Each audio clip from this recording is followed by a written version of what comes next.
Hello my dear student, good afternoon.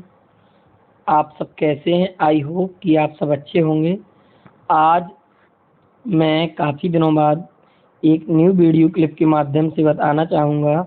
जो आज का मेरा वीडियो होने वाला है, आज की क्लास है, इसमें बताया जाएगा आप लोगों को कि भारतीय इतिहास की जो महत्वपूर्ण तिथियां हैं, यानी क्रॉनिकल के बारे में बताया जाएगा।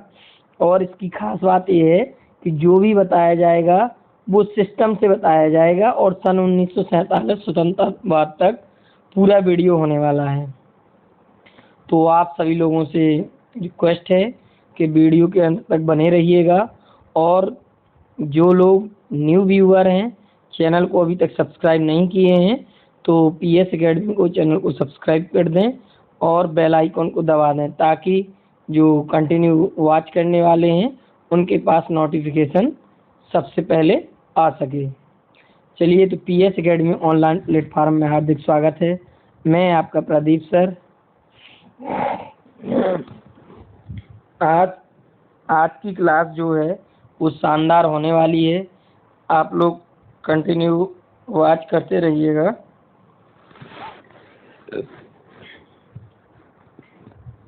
तो हम लोग स्टार्ट करते हैं बिना समय गंवाए मैराथन क्लास की। देखिए, एक होता है ईसा पूर्व, बिफोर क्राइस्ट, और एक होता है एन्नो डोमिनी, ठीक है, ईसा पूर्व। तो इसमें क्या है कि सबसे पहले 6000 ईसा पूर्व मेहरगढ़, अब लहुरादेव हो गया है। बुर्जहोम क्या है? खलीफा। बुर्जहोम में भारत के प्राचीनतम कृषि एवं पशुपालन के अवशेष मिले हैं। कितने? 6000 ईसा पूर्व। 500 से 400 ईसा पूर्व क्या हुआ है? बागोर का नाम सुना होगा। इसमें हम इतिहास की विभिन्न महत्वपूर्ण घटनाओं के बारे में चर्चा करेंगे और इनके जो सन याद रखने लायक हैं उनको हाईलाइटेड करके आप लोगों को बताएंगे। आप लोग चाहें तो नोट करते जाएं, स्क्रीनशॉट लेते जाएं, क्योंकि विभिन्न परीक्षाओं में ये सब पूछे जाते हैं। देखिए, आज कितना है? आज गुड फ्राइडे है और 29 मार्च है। अभी हाल ही में पेपर वो कैंसिल हुआ, री एग्ज़ाम। तो पुलिस का भी री एग्ज़ाम डेट आना है, यूपी पीसीएस भी पोस्टपोन हुआ है, आरओ भी री एग्ज़ाम होना है।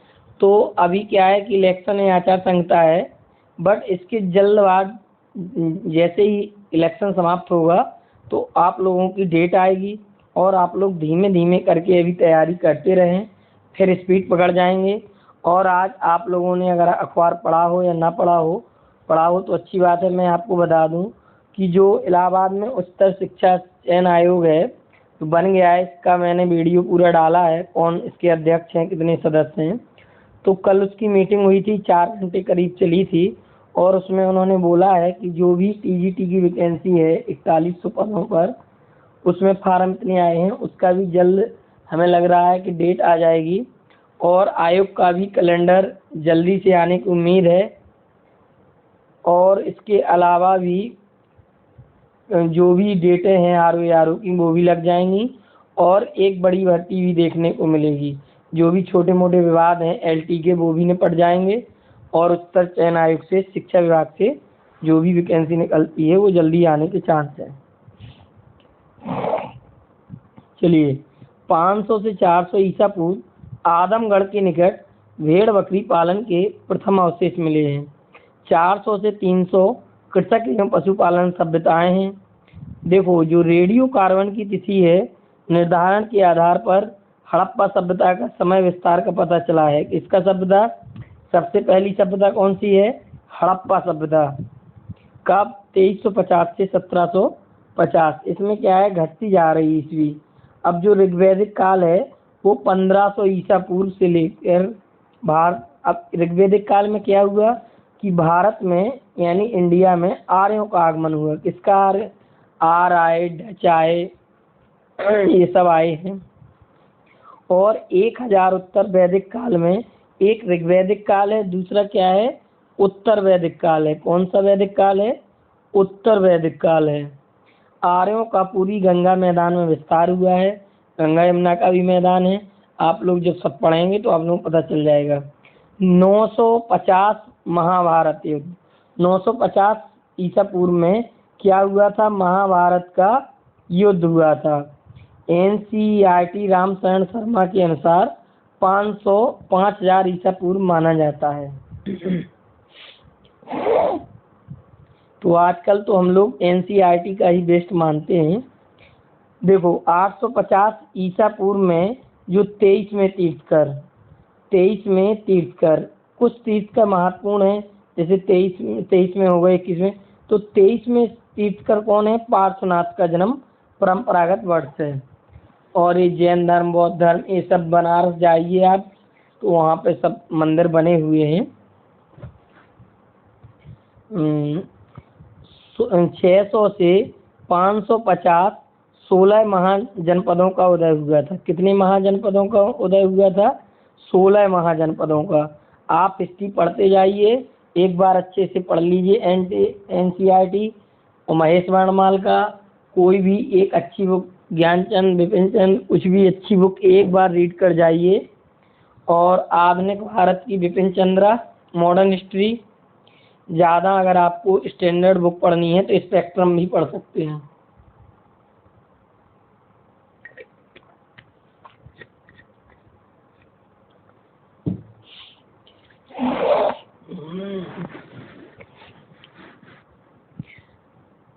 उपनिषदों की रचना, आर्यों का दक्षिण विस्तार। देखो इसमें कंफ्यूज होते हैं बच्चे। एक तो क्या है? जैन धर्म है। दूसरा कौन सा धर्म है? बौद्ध धर्म है। कई बार बताया जाता है बट एग्जाम में क्वेश्चन गलत हो जाता है। तो इसकी एक ट्रिक बता दे रहा हूँ कि जो जैन है, यहीं पर ट्रिक बनाता हूँ तुरंत। क्या लिखा है? जैन लिखा है। क्या लिखा है? जैन धर्म। इसका ना आ रहा है। और वर्धमान महावीर, इसमें क्या आ रहा है? ना आ रहा है। महावीर का पूरा नाम क्या है? महावीर स्वामी का वर्धमान आ रहा है। और उधर पे बौद्ध धर्म, तो उधर पे धा आ रहा है, तो उधर पे क्या हो जाएंगे? महात्मा बुद्ध हो जाएंगे। अब आप लोग नहीं भूल पाएंगे, न्यू ट्रिक बनाई गई है। जैन धर्म के जो संस्थापक हैं वो कौन है? महावीर स्वामी। महावीर स्वामी का जन्म 540 ईसा पूर्व। जैन धर्म के जो वास्तविक संस्थापक हैं, अब देखो 21 में तीर्थकर कौन थे? पार्श्वनाथ थे। और 24 में तीर्थकर कौन है? वर्धमान महावीर स्वामी जी हैं, जिन्हें जैन धर्म का वास्तविक संस्थापक माना जाता है। और जो महावीर का जीवन काल है 540 से 568, यानी 28 साल मान लीजिए। 40 60 8 68। अब बौद्ध धर्म देखिए, इधर पे बौद्ध में धा जुड़ा हुआ है और महात्मा बुद्ध में भी धा जुड़ा है। ठीक है, तो उधर महात्मा है, उधर वर्धमान महावीर हैं, इधर महात्मा बुद्ध हैं। ये आप लोगों को डिफरेंस करना है। इधर 540 है, इधर कितना है? 563, यानी 23 वर्ष बाद इनका जन्म हुआ। पहले जन्म किसका हुआ है? महावीर स्वामी का जन्म हुआ है। जैन धर्म पहले आया, उसके बाद बौद्ध धर्म कब आया? बाद में आया। अब बौद्ध धर्म, उनका कार्यकाल कितना था? 540 से 568। और देखिए इनका कितना कार्यकाल है? 563 से 583। तो इधर 20 वर्ष हो गया माना कि मोटा मोटा, क्योंकि 563 से 73 हो गया, 83। बौद्ध धर्म के संस्थापक गौतम बुद्ध का जीवन काल है। 516 ईरान के शासक डेरियस प्रथम का भारत पर विदेशी आक्रमण हुआ है। ये तिथियां चाहें तो आप लोग एक रजिस्टर में नोट करते जाइएगा, क्योंकि आप लोगों ने देखा होगा अभी RO या कोई भी एग्जाम एज इट इज सीधा सन पूछ रहा है। इसका सबसे अच्छा तरीका है, कोई भी कार को 8 से 10 बार करिए या डेट को एक रफ रजिस्टर ले लीजिए। जैसे हमने बोला कि महावीर स्वामी का जन्म कब हुआ, ठीक है, या महावीर स्वामी का कार्यकाल कब है। हमने कहा जैन धर्म 540 ईस्वी, 540 ईस्वी, 540, 540, 5 बार लिख जाइए, कन्फर्म हो जाएगा। महात्मा बुद्ध का अगर बात करेंगे 563, 563, तो आप लोगों को रट जाएगा। अब देखिए 544 से 412 ईस्वी, हर्यक वंश, सबसे पहला वंश कौन सा है? हर्यक वंश। हर्यक वंश का संस्थापक बिम्बिसार। बिम्बिसार पहले हर्यक वंश का संस्थापक ये आया बिम्बिसार। अजातशत्रु, अजातशत्रु किसको बोलते हैं वन वर्ड में? जिसका कोई शत्रु ना हो उसको क्या बोलते हैं? अजातशत्रु बोलते हैं। और उदयन वात्स्यायन अगेन। अब देखो जो प्रथम बौद्ध संगीति है, प्रथम बौद्ध संगीति राजगृह में है और 412 से 344 शिशुनाग वंश की स्थापना है। अभी सन से चल रहा है, नहीं तो मैं आप लोगों को चारों बौद्ध संगीति का बताता है इंसाथ पे, क्योंकि घट रहा है ईस्वी। 383 द्वितीय बौद्ध संगीति वैशाली, कहाँ पे हुई है? वैशाली।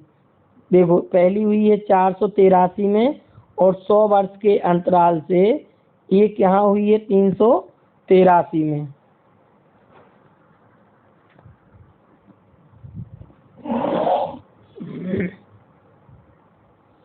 आप लोग वीडियो के अंत तक बने रहिएगा, मैराथन क्लास है ये, बहुत अच्छा वीडियो होने वाला है, क्योंकि इसमें सब कुछ आप लोगों को पता चल जाएगा एकदम।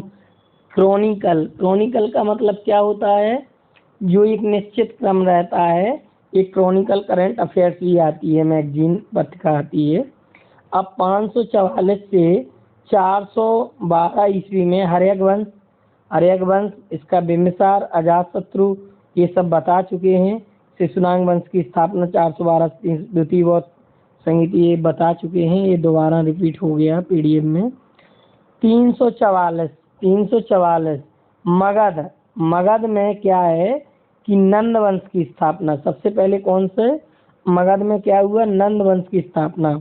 अब 326 ईसा पूर्व में सिकंदर का भारत में आक्रमण हुआ। सिकंदर महान बोलते हैं इसको। अब 326 में आया और 323 में सिकंदर की बेबीलोन में क्या हो गई? मृत्यु हो गई। कभी कभी पूछ लिया जाता है सिकंदर की मृत्यु कहाँ हुई थी, तो बेबीलोन में हुई थी।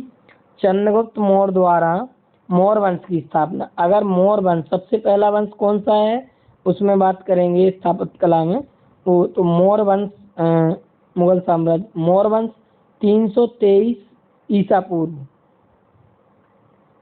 323 ईसा पूर्व में मौर्य वंश की स्थापना। अब देखिए 323 में सिकंदर बेबीलोन में मृत्यु होती है और चंद्रगुप्त मौर्य वंश की स्थापना होती है।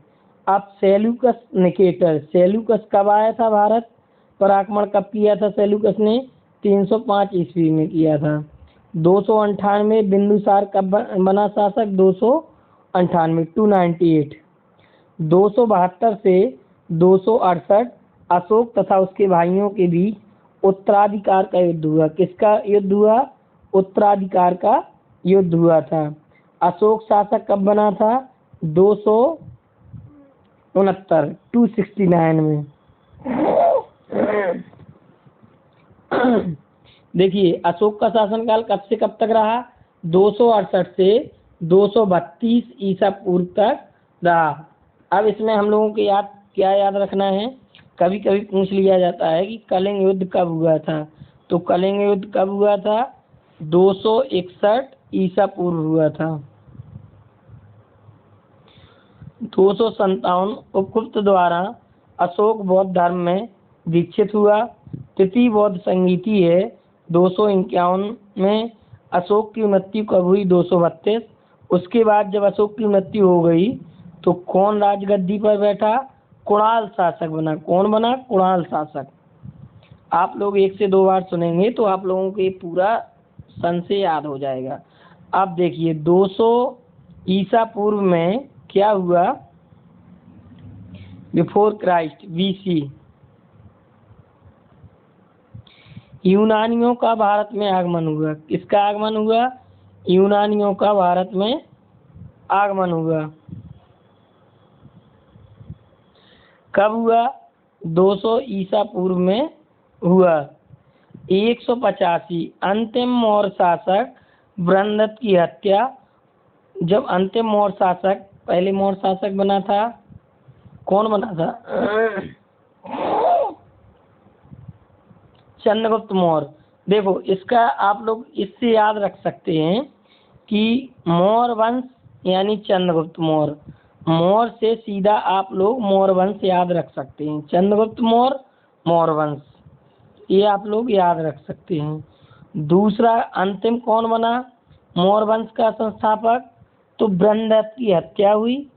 बृहद्रथ की हत्या हो गई अंतिम मौर्य शासक की। अंतिम मौर्य शासक कौन था? अंतिम मौर्य शासक बृहद्रथ था और प्रथम मौर्य शासक कौन था? चंद्रगुप्त मौर्य था। दोनों में मौर्य मौर्य लगना है, याद हो जाएगा आप लोगों।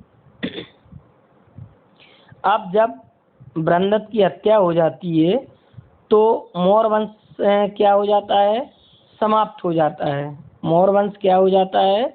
समाप्त हो जाता है। उसके बाद कौन सा स्टार्ट वंश होता है? शुंग वंश। शुंग वंश, शुंग वंश की स्थापना। अब शुंग वंश के बाद स्थापना दूसरी कौन सी हुई? कंडवंश। कंडवंश 75 ईसा पूर्व की स्थापना हुई। और जो सातवाहन आप लोगों ने सुना है, सातवाहन भी वंश था, इसकी स्थापना किसने की? सिमुक द्वारा की। किसने की? सिमुक द्वारा की। विक्रम संवत का प्रारंभ। किसका प्रारंभ? विक्रम संवत का प्रारंभ उज्जैन के शासक विक्रमादित्य द्वारा। उज्जैन किस नदी के तट पर है? क्षिप्रा नदी के तट पर है। किस नदी के तट पर है? क्षिप्रा नदी के तट पर है। उज्जैन किसकी नगरी है? महाकाल की नगरी है और महाकाल कॉरिडोर भी बन गया है। उज्जैन कहाँ पे है? एमपी में है। उज्जैन के शासक कौन? विक्रमादित्य द्वारा विक्रम संवत की स्थापना हुई। अब इससे एक क्वेश्चन और क्लियर हो रहा है कि देखो एक शक संवत है, वो किसके द्वारा स्टार्ट हुआ है? कनिष्क के द्वारा हुआ है। बट यहाँ पे विक्रम संवत की बात हो रही है, तो विक्रम संवत कब हुआ? 58 ईसा पूर्व। अभी ईसा ही पूर्व लगे रहेगा। अब जब एक आ जाएगा उसके बाद फिर क्या लगेगा? ईसा पूर्व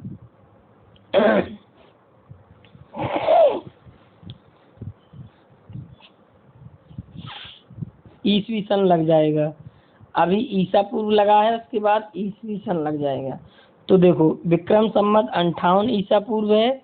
उज्जैन के शासक विक्रमादित्य। देखो इधर इसकी ट्रिक याद करने की ये ट्रिक है कि विक्रम संवत को कैसे याद रख सकते हैं?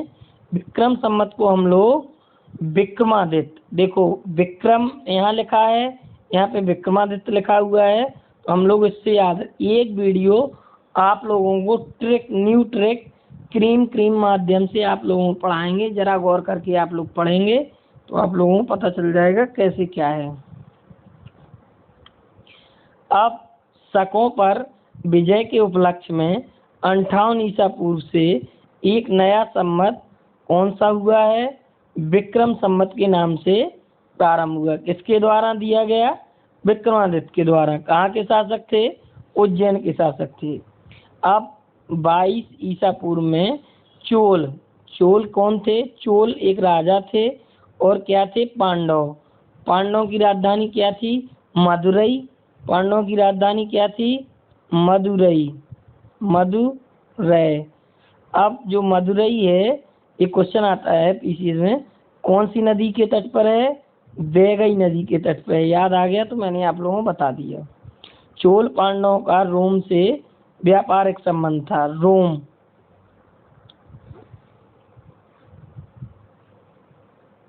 आप लोग कृपया पेशेंस बनाए रखें, 19 पेज तक जाना है और पूरा खत्म करना है। ईसवी सन अब 1400 से 15। देखो उधर पे क्या था? उधर पे क्या था? उधर पे था ईसा पूर्व, 22 ईसा पूर्व था। अब हम लोगों का ईसा पूर्व समाप्त हुआ है। अब हम लोगों का क्या आ गया है? एक से स्टार्ट होता है ईसवी सन, जो अब हम लोगों का सन चल रहा है जैसे अभी सन क्या चल रहा है, सन 2024 चल रहा है, तो ईसवी सन। अब सीधी सी बात है कि जो विक्रम संवत है वो 58 ईसा पूर्व हुआ था, तो ईसवी सन काय को हुआ, वो तो ईसा पूर्व हुआ। आज हम लोग ईसा पूर्व समझ गए कि हम लोग कहाँ से घटे और पहले एक तक आए, उसके बाद फिर स्टार्ट हो गई, उसको ईसवी सन बोलते हैं। ठीक।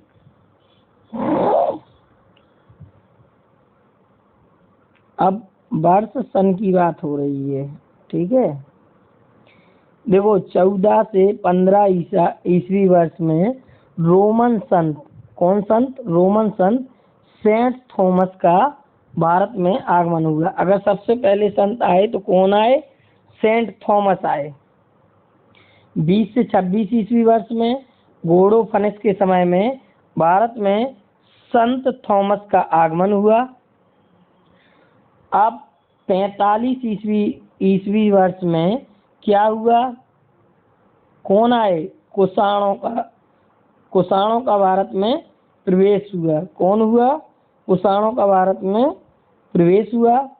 चीनी सम्राट का बौद्ध ग्रंथों के लिए भारत में प्रतिनिधि भेजना, 65 ईसवी सन। प्लिनी की पुस्तक 77 ईसवी सन में लिखी गई। किस में लिखी गई, 77 ईसवी वर्ष में लिखी गई प्लिनी। अब जो प्लिनी की पुस्तक पूछी जाती है, कभी कभी हिस्ट्री में क्वेश्चन होता है या हिस्ट्री में होता है, इकोनॉमिक्स में, तो इसमें क्या है, प्लिनी की पुस्तक है हिस्ट्री की, नेचुरल हिस्ट्री। कौन सी पुस्तक है, नेचुरल हिस्ट्री। तो देखो एक तो एक चीज याद रखना है आपको कि नेचुरल हिस्ट्री लिखा है, क्या लिखा है, हिस्ट्री लिखा है। हिस्ट्री माने इतिहास होता है। प्लिनी की पुस्तक है तो इतिहास ही में लिखी गई है, तो आप लोग लगा सकते हैं। अब देखो वहां पे क्या था, शक सम्मत था, जो कौन था, विक्रमादित्य द्वारा लिखा गया था। कब लिखा गया था, 58 ईसा पूर्व लिखा गया था, उज्जैन के विक्रमादित्य द्वारा लिखा गया था। अब जो हम लोगों का दूसरा सम्मत है वो कौन सा सम्मत है, शक सम्मत, कनिष्क द्वारा। एक शक सम्मत उनने लिखा था, दूसरा शक सम्मत किसने लिखा, कनिष्क के द्वारा। 78 ईसवी वर्ष या ईसवी में लिखा गया। प्रारंभ जिसे भारत सरकार द्वारा प्रयोग में लाया जाता है। अब कनिष्क का कार्यकाल क्या है, 7800 से 100 ईसवी वर्ष में कार्यकाल हुआ। 86 से 128 में गौतमी पुत्र सातकर्णी तथा वशिष्ठी पुत्र पुलमावी के अधीन सातवाहनों का पुनरुत्थान हुआ। किनका हुआ, सातवाहनों का पुनरुत्थान फिर से हुआ। कब हुआ, 86 से 128 ईस्वी वर्ष में। अब पश्चिम भारत का महान क्षत्रप रुद्रदामन प्रथम 130 से 150 वाकाटक वंश की स्थापना जो हुई है 225। पारसिया में सासनियन वंश की स्थापना हुई। सातवाहन साम्राज्य का विघटन 240 से 280 गुप्त वंश की स्थापना। अब देखो इसको कैसे याद रखेंगे कि 240 ईसवी वर्ष, क्या वर्ष, ईसवी वर्ष 240 से 280 किसकी स्थापना हुई, गुप्त वंश की स्थापना हुई। तो देखो गुप्त वंश की स्थापना सीधा सीधा डिनोट करेंगे, इधर गुप्त लिखा हुआ है, गुप्त में अगर श्री गुप्त जोड़ देंगे तो गुप्त वंश की स्थापना किसने की थी, श्री गुप्त शासक ने की थी। किसने की थी, श्री गुप्त शासक ने की थी। 280 से 319 में क्या हुआ, घटोत्कच। घटोत्कच क्या हुआ, सिंहासनारूढ़, मतलब सिंहासन पर बैठा। कौन बैठा, घटोत्कच बैठा। कौन बैठा, घटोत्कच बैठा। चंद्रगुप्त प्रथम द्वारा गुप्त वंश की स्थापना की गई। चंद्रगुप्त प्रथम द्वारा भी गुप्त वंश की स्थापना की गई। और गुप्त वंश की स्थापना किसके द्वारा की गई थी, श्री गुप्त के द्वारा। श्री लगा देंगे तो काम आपका हो जाएगा। अब 333 से 375 समुद्रगुप्त का काल, जिसे सैन्य विजयों के कारण उसे भारत का नेपोलियन कहा जाता है। नेपोलियन बोनापार्ट के नाम से किसे जाना जाता है? समुद्रगुप्त को जाना जाता है। किसे जाना जाता है? समुद्रगुप्त को। क्यों जाना जाता है? इसने सैन्य विजयों के कारण इसे भारत का नेपोलियन कहा जाता है। 365 से 375। आप इसमें एक काम करेंगे, पार्ट 1 और पार्ट 2 में पूरी कंप्लीट हो पाएंगी। समुद्रगुप्त के दरबार में श्रीलंका का राजदूत आया 360 में। समुद्रगुप्त की जो मृत्यु हुई, कब हुई मृत्यु? समुद्रगुप्त की मृत्यु 375 में। उसके बाद रामगुप्त शासक बना। अब 380 से 415 ईस्वी वर्ष चंद्रगुप्त द्वितीय का शासनकाल आया। गुप्त राज्य का पश्चिम में विस्तार हुआ तथा संस्कृत साहित्य का चरमोत्कर्ष हुआ।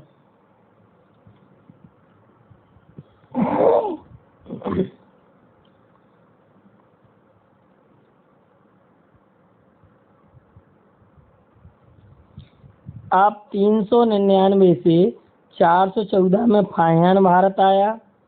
उसके बाद मोस्ट इम्पोर्टेंट हम लोग देख लेते हैं कि जो नालंदा गुप्त प्रथम का शासनकाल रहा है, तो नालंदा विश्वविद्यालय की स्थापना हुई। किसकी स्थापना हुई? नालंदा विश्वविद्यालय की स्थापना हुई।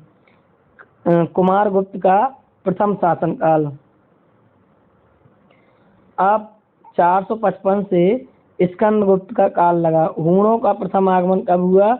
455 से 467। गुप्त वंश का अवनति काल रहा। तोरमाड़ महल कुल के अधीन उत्तर भारत में हूणों का शासन रहा। यशोवर्धन द्वारा महल कुल की स्थापना हुई।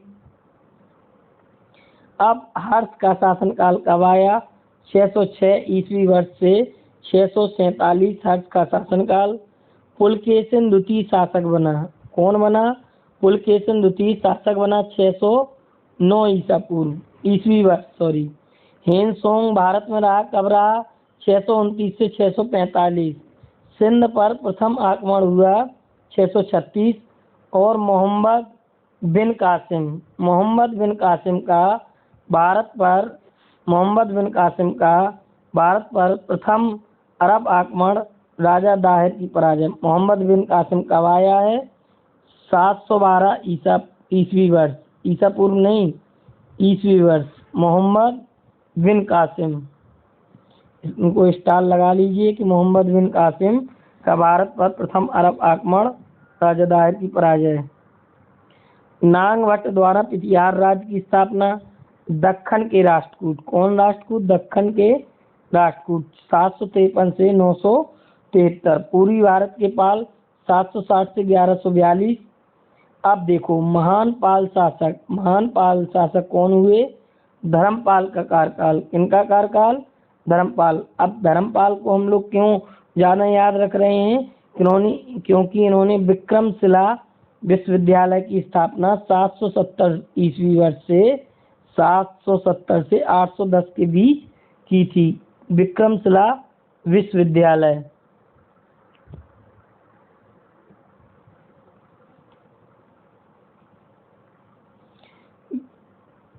सात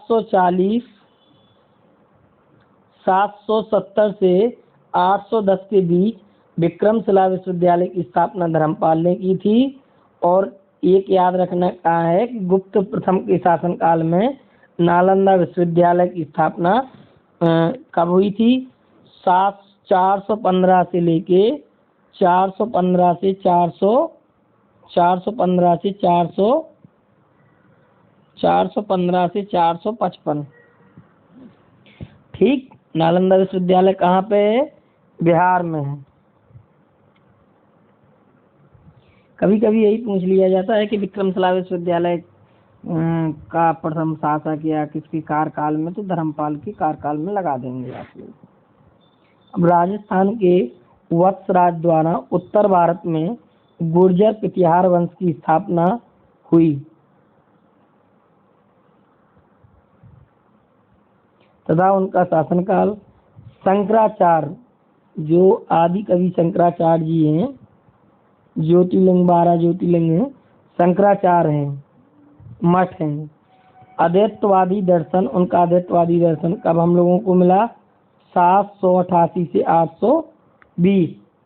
अब उसके बाद कौन आया? गुर्जर प्रतिहार वंश आया। कौन वंश आया? गुर्जर प्रतिहार वंश का काल। अरब के व्यापारी सुलेमान का उसके राज्य में आगमन।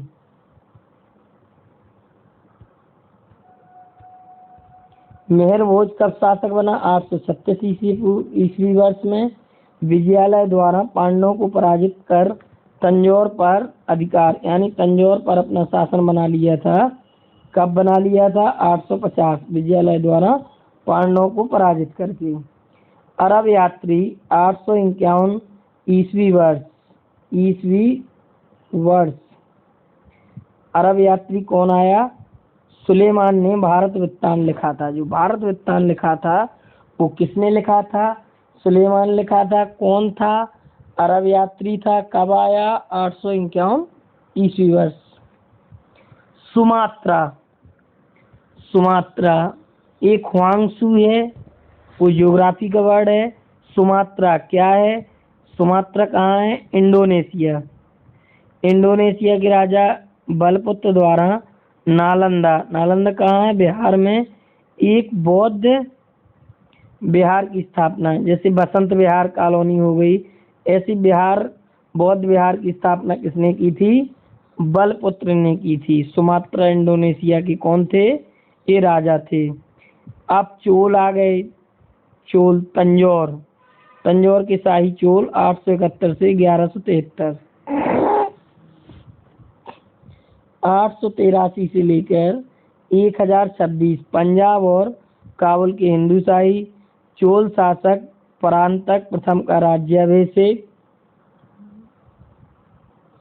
महान राष्ट्रकूट इंद्र तिथि के दरबार में अरब यात्री अल मसूदी का आगमन हुआ। जेजाक भुक्ति क्या है? जेजाक भुक्ति के चंदेलों द्वारा खजुराहो में मंदिरों का निर्माण हुआ 916 से 1205 में। पहली बात तो क्वेश्चन ऐसा आता है कि खजुराहो के एमपी का पेपर बनेगा, खजुराहो का क्वेश्चन जरूर आता है। एक 13वां शिलालेख अशोक वाला सांची का स्तूप, सांची मध्य प्रदेश। सांची का दूध भी आता है।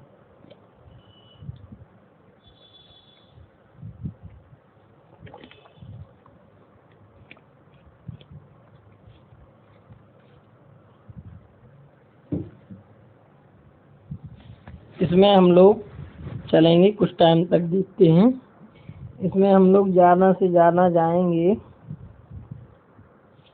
बस 33 ही मिनट का कर लेते हैं इसमें।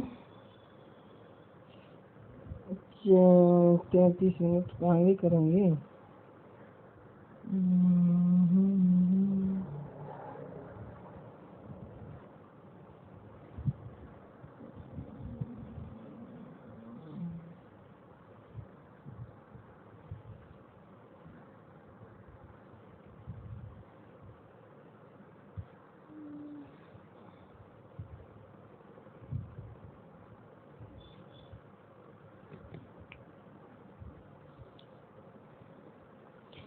चलिए, इसमें क्या है कि जो खजुराहो के मंदिरों का निर्माण है वो किनके द्वारा किया गया?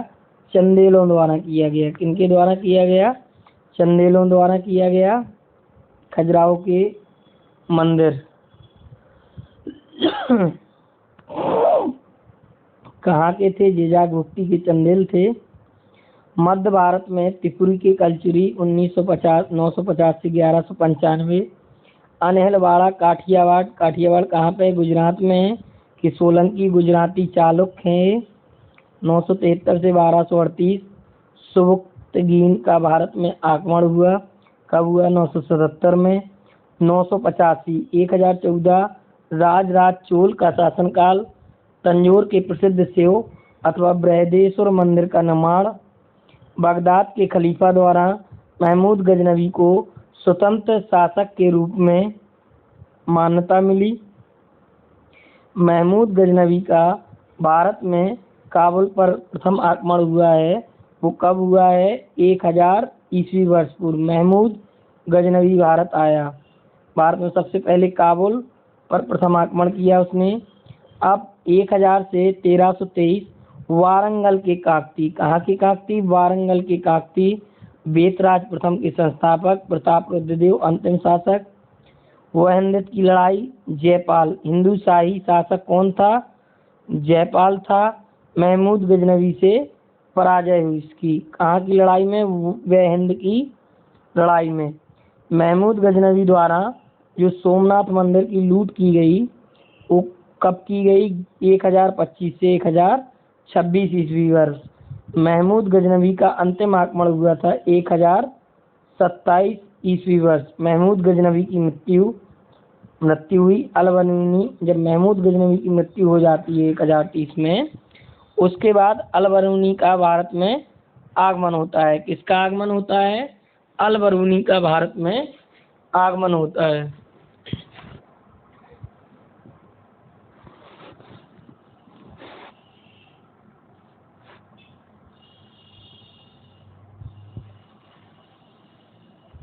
आज का हम लोग सेशन यहीं पे समाप्त करते हैं। हम लोग नेक्स्ट वीडियो में तराइन का प्रथम युद्ध यानी 1191 ईस्वी से हम लोग चलेंगे और उसमें हम लोग कंटिन्यू वॉच करेंगे।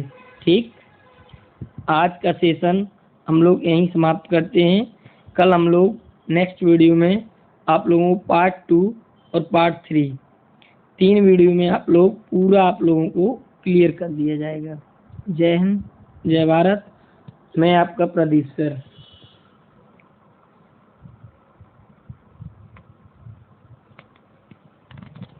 जय हिंद, जय भारत।